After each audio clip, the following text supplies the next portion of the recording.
G'day legends, James Greenshields from Resilient Leaders Foundation. On a fairly auspicious day, Kirsten and I thought, well, what a great time to tell a story about the time I had in Iraq where I found myself in a real conundrum based on what people were telling us to do. And today in society I would suggest that there's a lot of conflicting and confusing messages going out there about what we're meant to do. So I was commanding over 110 soldiers in southern Iraq as part of a larger mission that we had in there in 2006 and 7.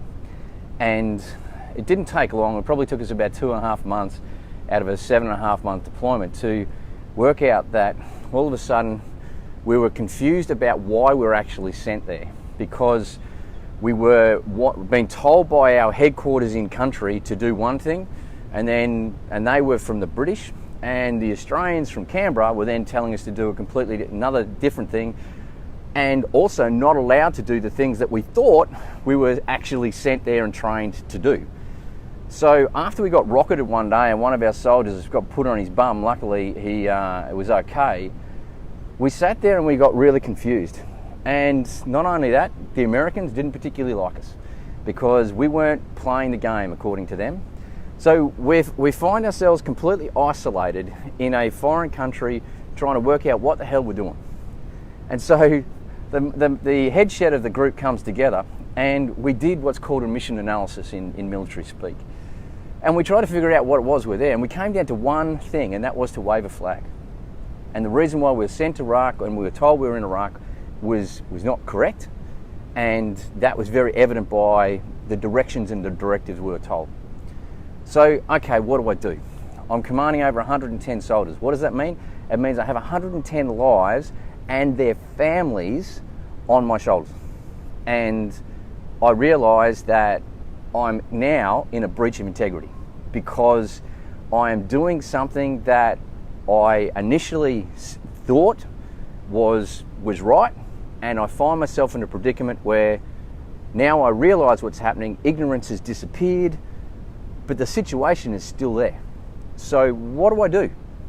Well, I walked out and I just had to speak to my men.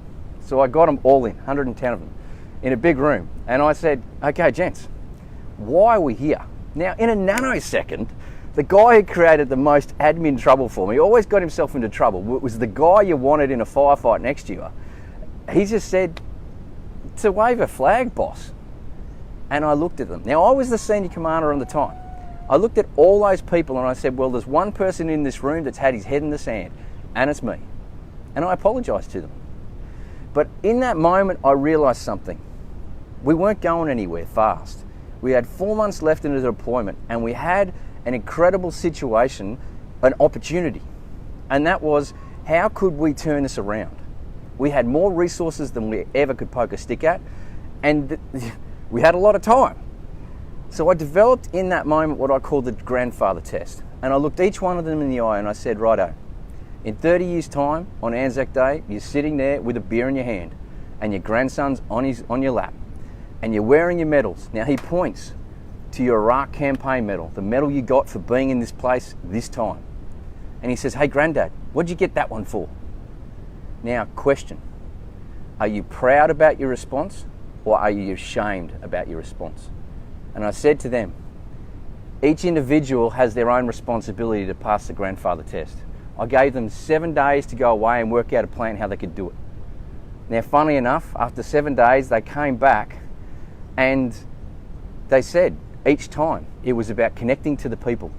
So one decided to get a whole heap of resources together to try and clear all the explosive ordnance that was left lying around after the first Gulf War by our forces in this village, which had been killing, maiming young children for a while.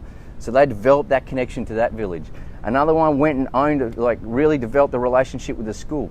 The whole point was, in a time of confusion and at a time that there were so many reasons not to act, just to just close up shop and just go bugger this, each one of them chose a different path. Now at the end, 95% of people passed that test. There were 5% that didn't. Some of them said they did, but they didn't. But 95% of my soldiers passed that test. Now, why tell that story now? because we're currently sitting in a situation where I'm going to suggest there's a lot of confusion and turbulence. We've been told one thing, yet quite regularly it's starkly obvious that another thing's at play. Now, what do? We've got to realise we're playing a long game. Life is a long game. People will tell you life is short, and it's true, but at the same time, it's long, which is one of the paradoxes of life. If you want to get to understand and master life, you've got to master the paradox of the universe. So how do we do that? We understand that life is a long game.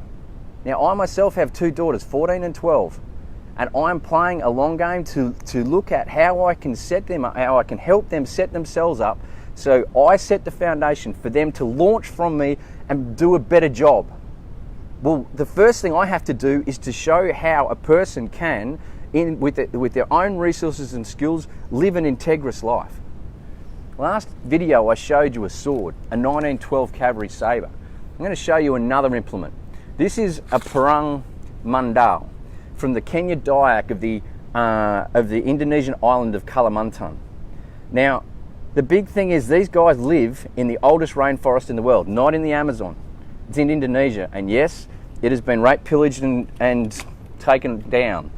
When I asked the village chief, because we took a small group of them back to their ancient burial caves, 3,500 years old, I had the honour of being the first white man to stand on the entrance to their cave, 100 metres up on a limestone cliff overlooking a majestic untouched rainforest.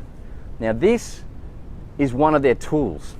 It can do everything from give you a fire by cutting up firewood to give you chicken tonight, not through the cupboard and the bottle of sauce, but by taking the chook down and then removing its head. But it can also take apart a police car if that policeman is involved in illegal logging, as 4 of these young Dayak did. Now there's no more illegal logging going on in that area. Why? Because they ignited the warrior within themselves and they did something. Now on the 1912 cavalry sword is the crest of George Rex V. Now I said George Reginald, thanks to the gentleman who corrected me. In other words, the king of the time. This thing represents the hornbill, and it is their connection to spirit. Like the indigenous of this land look at the wedge-tailed eagle as the connection to spirit. For the Dayak, every time they put their hand on this, they are connected to spirit. This is their tool, it is their weapon, it is their all. That every one of them has one of these. Every time they draw it, it is drawn with connection to spirit. What does that mean for us? It means by this thing. When we draw our weapon, when we use our weapon, we connect to our heart space. In other words, we connect to something bigger than us. How do we play the long game? We realise life needs meaning. And if someone tells us to do something which is in violation of our inner code, you've got to live with yourself. As I told a bunch of young men yesterday, I don't give a rat's ass if a school's threatening suspension to you or even expulsion. I don't care. And the school can go and do its own business. I'm interested in you violating your own inner code. Now, for you to be placed in a position of suspension or expulsion will generally mean you've already violated it, which means shame and guilt are embedded in you, and you'll often be reacting against the system, against the school, often teachers, personalities and the like.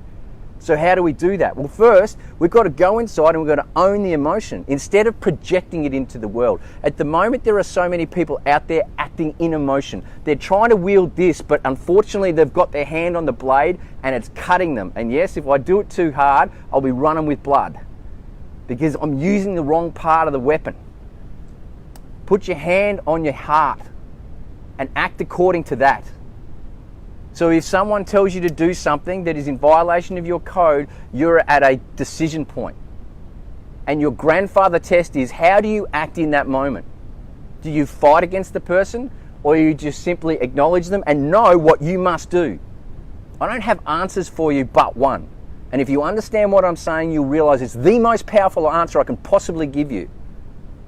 Follow your heart space in concert with your mind. Not one at the obstruction of the other, but the two in unison. Because right now, turbulence needs to be cut through.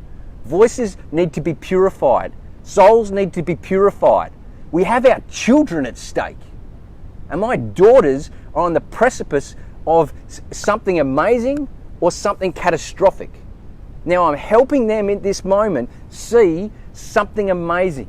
because I truly feel right now in the Lions Gate we have an amazing opportunity as long as we put our hand on our heart, connect to something bigger than us, and remember we're playing a long game.